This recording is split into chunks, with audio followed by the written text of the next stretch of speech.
the series in which we use Pokemon as an excuse to talk about history, mythology, and other topics. In a previous episode, we talked about the inspirations behind Team Plasma, with Ghetsis, the leader of the team, being the main focus of that theory. Well, today we are going to explore a group of people who are part of Team Plasma, but are most of the time overlooked and kind of ignored. The Seven Sages. In the Ghetsis video I mentioned that Team Plasma is based after mainly three things: Templars, Freemasonry and the Catholic Church, and that those origins are used to make references to many tinfoil hat theories, as it is speculated by many that Freemasonry has its origins in Templar symbolism. All of this culminates in the figure of Ghetsis, who takes the role of the Pope. We'll use part of that information, don't worry, I'll quickly explain some ideas from that video again if necessary. But this time we are going to use it to decipher what is the background behind the Seven Sages.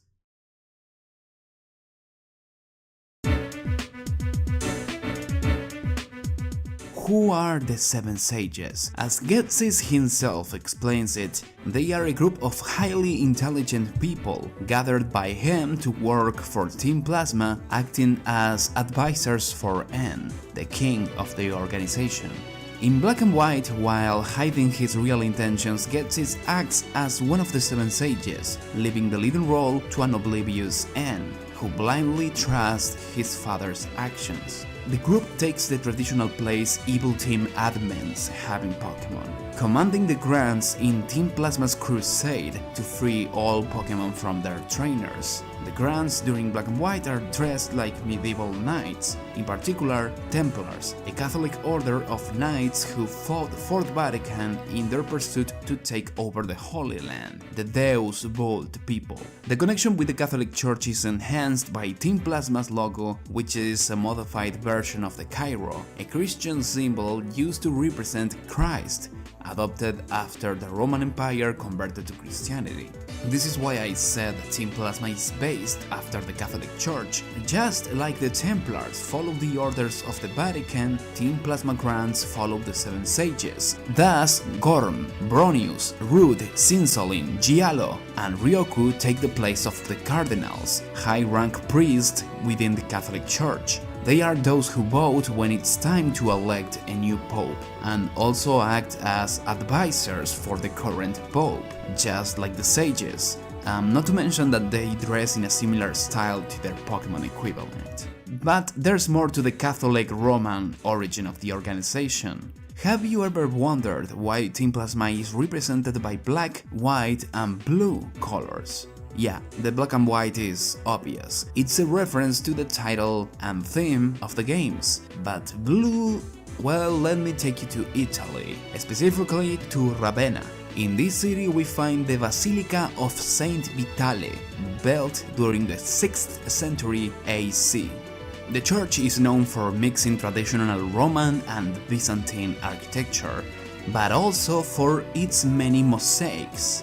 One of them has this image of a shield with the Cairo with the exact same colors of Team Plasma. But there's more. This Cairo is part of a mosaic showing the Byzantine emperor of the Eastern Roman Empire, Justinian, accompanied by his retinue of 6 men and the soldiers holding the Cairo shield. Could this be one of the origins of the Seven Sages? It is possible, especially when you think about how Justinian was an emperor who tried to restore the Roman Empire, similar to how Ghetsis tries to become the new ruler of Unova, restoring the monarchy from the days of old, even using the same crown as the king buried in the abyssal ruins. This might be why in Black and White 2 we see a new element in the design for Ghetsis, a double bracelet, similar to the one we see in N, like the one Justinian has in the mosaic.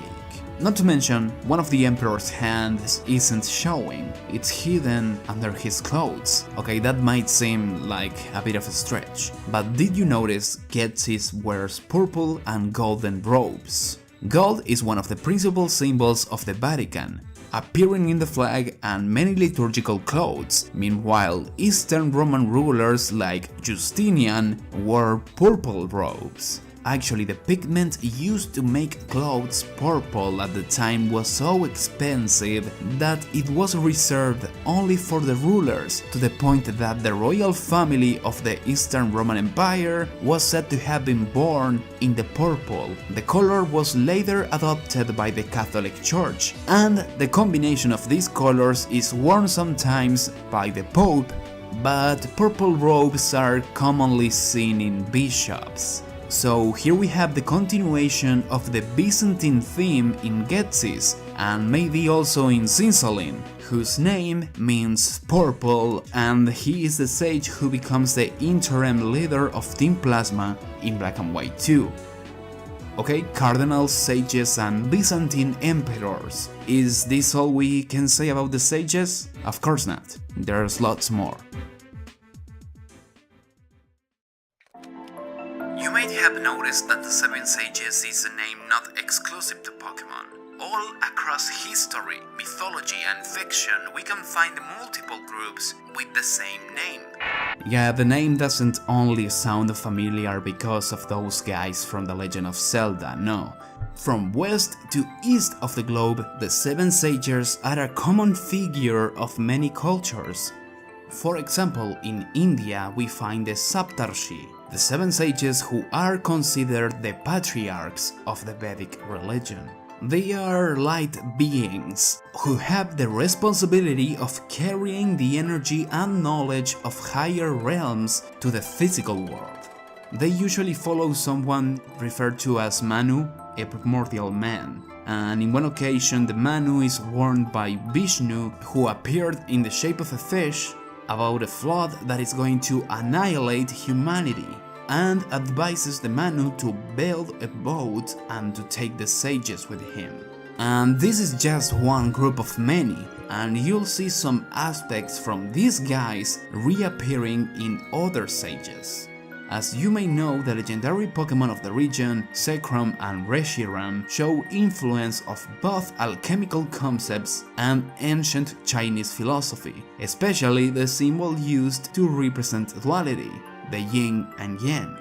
This concept is one of the most important ideas from Taoism, a philosophical and religious tradition from China. This religion's main focus is to find a balance between the different aspects of reality. Reality that manifests from a unifying energy or a spirit known as Qi. This spirit is both creation and the potential of creation. And Taoist thinkers believe that the only way of understanding this and the rules of the universe was through self-exploration and finding the balance between the opposite characteristics of Qi, between the passive and the active, the dark and the light, true and ideals. Interestingly, the idea that self-understanding leads to understanding of the universe itself indicates a belief in a microcosmos and macrocosmos system. The idea that the aspects of the higher planes of existence are reflected in the lower ones, and as above so below of sorts. Why am I mentioning this? Cause these are ideas Taoism shares with Western alchemy, another of the inspirations behind Reshiram and Zekrom. But the thing is, China has its own kind of alchemy, which has really similar goals to Western alchemy, only with a bigger focus on medicine. Chinese alchemists follow the same idea as Taoist philosophy. They were looking to achieve immortality through observation of the universe, gaining knowledge to make elixirs that they believed would grant them eternal life. Why am I mentioning all of this? Because there was a particular group of people in ancient China who wrote a series of poems about Taoist alchemy and philosophy back in the 3rd century. They were some musicians, scholars and poets who apparently took part in the creation of the King Tan school of Taoist thinking, a group of people who moved away from the courtesan lifestyle to the forest to live in a rustic way, avoiding the corruption and Confucian ideas of the Jin dynasty, which is why they are considered as a symbol of liberty, a group known as the Seven Sages of the Bamboo Grove. So yeah, one of the most influential groups of thinkers in Taoism, which is the inspiration for the legendary Pokemon of Gen 5, are named like the admins of the evil team of that same generation. And the whole thing with them being used to represent liberty and freedom can be seen as a parallel to Team Plasma's view on Pokemon battles. But as I said, these are not the only 7 sages out there. No. Let me take you to Greece.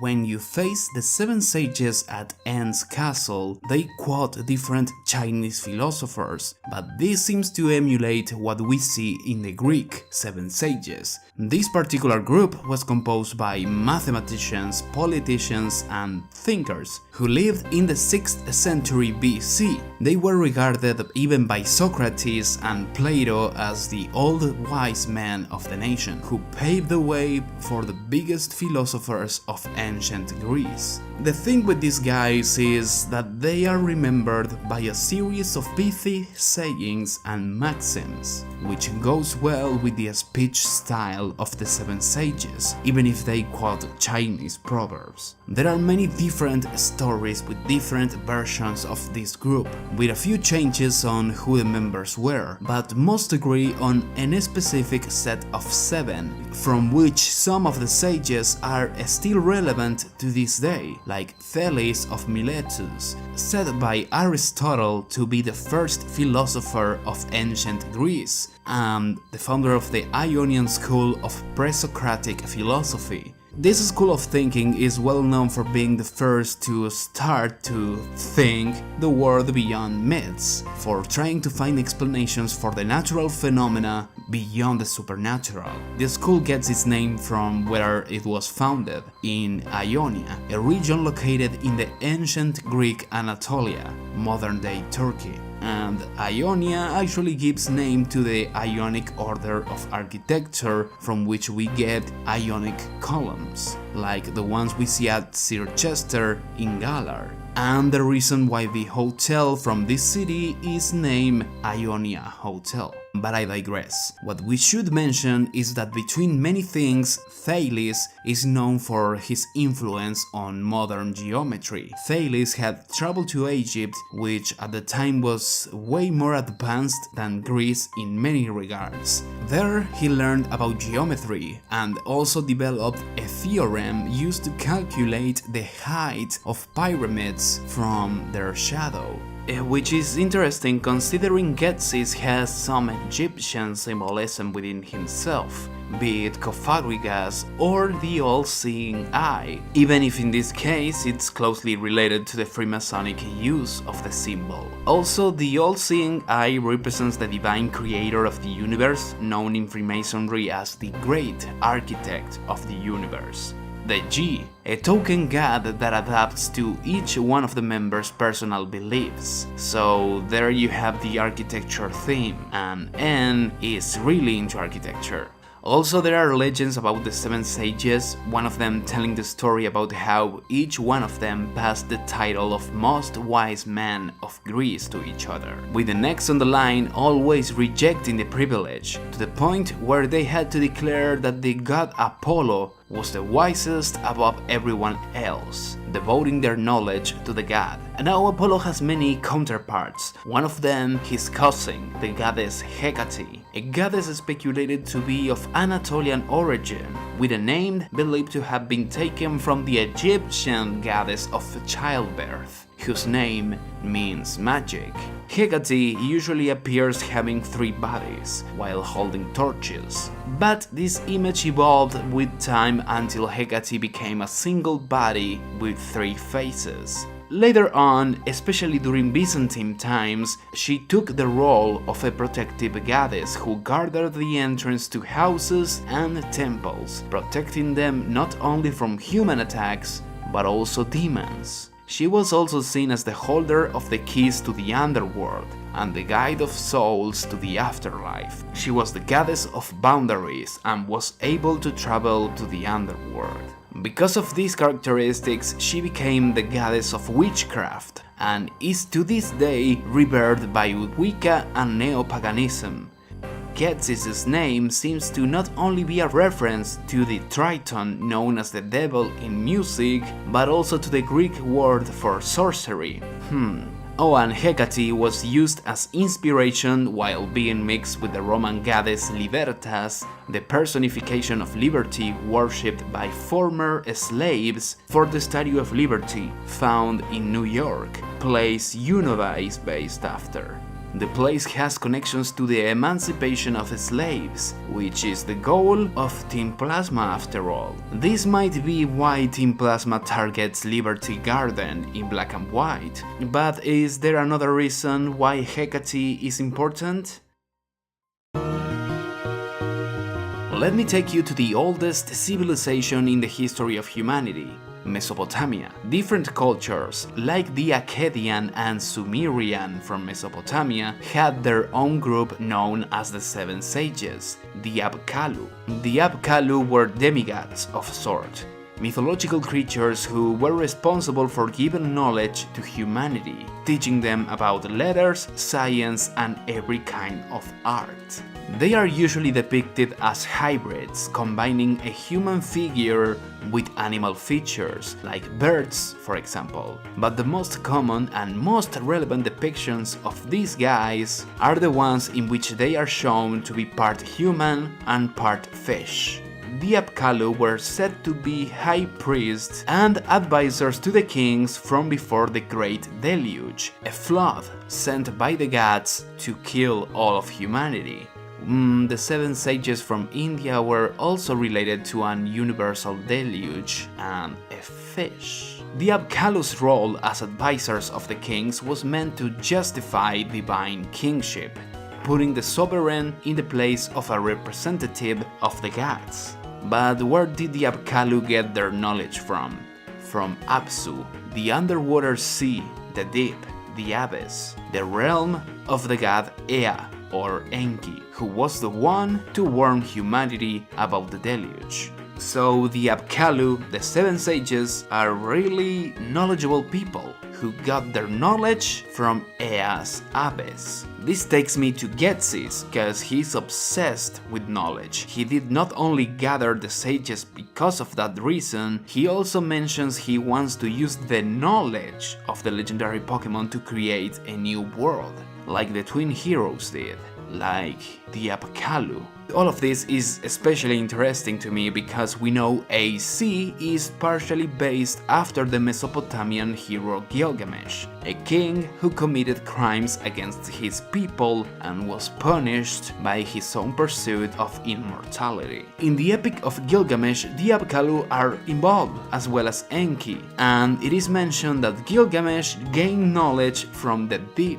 AC is mentioned to have introduced new technology to the Pokemon world, which is similar to what someone who had contact with the Apkallu would do. And our favorite sage from the games, Sinsolin, was aware of the existence of the Abyssal Ruins, which contained relics as old as the Kalos War, 3000 years. I'm not going to talk about if there's a connection between these things, I've already made theories in that matter. I just want to point out that there seems to be some possibly shared inspirations, or at least that Game Freak is aware of these sources. The Apkallu were the ones who ensured the functioning of the plans of heaven and earth. Which takes us to the next point, because there are two major groups composed by 7 people who are commonly mistaken as the 7 sages, or vice versa. First, the Anunnaki, a group of Mesopotamian deities whose role changes a lot depending on which text you look into. In some of them, they are the main gods of Mesopotamian religion, Enki/Ea being one of them, but in later sources they become the 7 sages of the underworld, who guard the 7 doors of the afterlife. Here we have the underworld again.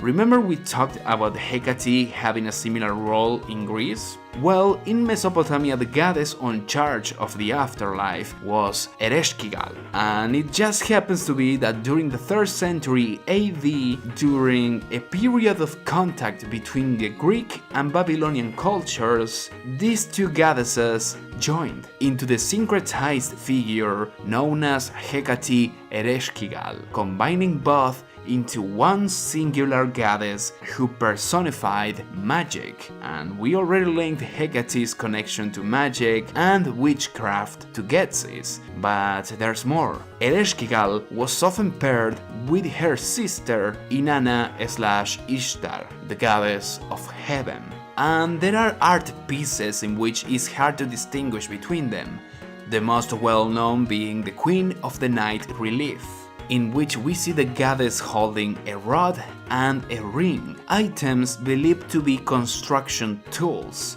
a symbol considered to have Egyptian influence. And that takes us back to the Freemasonic background of Team Plasma, with all the symbolism around the great architect of the universe. But we are not done with Ereshkigal. Ereshkigal is the goddess of the underworld, and there is a group of 7 people connected to the underworld, and not only the previously mentioned judges, no, these are demons, and there are actually more than one group of these. There's the Galu and the Sebeti, who are sometimes seen as warriors and sometimes as spirits. But before telling you why this is important, I must talk about how Ghetsis is a demon. I've already mentioned his name being a reference to the devil, and also how he shows elements from tinfoil theories made around Freemasonry and the Catholic Church. Well, in a previous video I also explained that Ghetsis is based after a demon that was said to be worshipped by Templars, Masons and the Vatican, Baphomet. Ghetsis and Baphomet have many similarities. First, you can see how Ghetsis' hairstyle is a parallel to Baphomet's head, the 2 horns with the light of intelligence in the middle. This is related to the Baphomet being an artistic representation of the Tree of Life, where we see the 3 pillars with the divine mind above it being represented by light. In the case of Ghetsis, his clothes are a crown with 2 eyes under it. This is a parallel to the first 3 spheres known as Sephiroth of the tree, which are identified with a crown and the human eyes. What about the divine mind? Well, this is usually depicted by many Masons between them as the all-seeing eye, which is really easy to get from Ghetsis' face. Also, the Tree of Life and Baphomet are diagrams of the process used in alchemy, which appear in the arms of the demon. Solve et coagula means to dissolve and coagulate, in other words, to take and give. This is a symbolic gesture used across art since ancient times. You can see it in representations of the Greek Prometheus, taking the fire of knowledge to give it to humanity, like the Apkallu would do, the same as Baphomet, but also like Hecate and the Statue of Liberty from New York. This symbol is also present in Hermetism, in which the position of the hands pointing up and down mean the same as in Baphomet, but also represent the as above so below we mentioned earlier, and also the connection between worlds Hecate represented, but this hand gesture appears in representations of the Mesopotamian demon who is considered the leader of those demons we mentioned, Pazuzu. If you watch The Exorcist, you know who this guy is. But it might surprise you to know that he wasn't considered an evil demon by default. He was a symbol of protection against demons who targeted pregnant women, and he took care of them during childbirth. Hecate got her name from the Egyptian goddess of childbirth. And did you notice all the similarities between Pazuzu and Baphomet? The hands, the hybrid body, the serpentine, phallic thing, and also they are commonly used in pop culture to represent the devil. Wow, seems like Ghetsis really took over this video at the end. Well, we finally got to the end of the video. If you made it this far, thanks for watching. It really means a lot to me knowing that there's people who enjoy watching me do one of the things that I like the most, which is babbling and thinking way too much about Pokemon. Hopefully I communicated all of this information properly and it isn't too much for all of you, cause it's a lot. But that only makes you watching to the end of the video even more important. So again, thank you to those who watch and comment, and also to those who support me at Patreon. Thanks for everything, good luck, and see you soon in the next episode of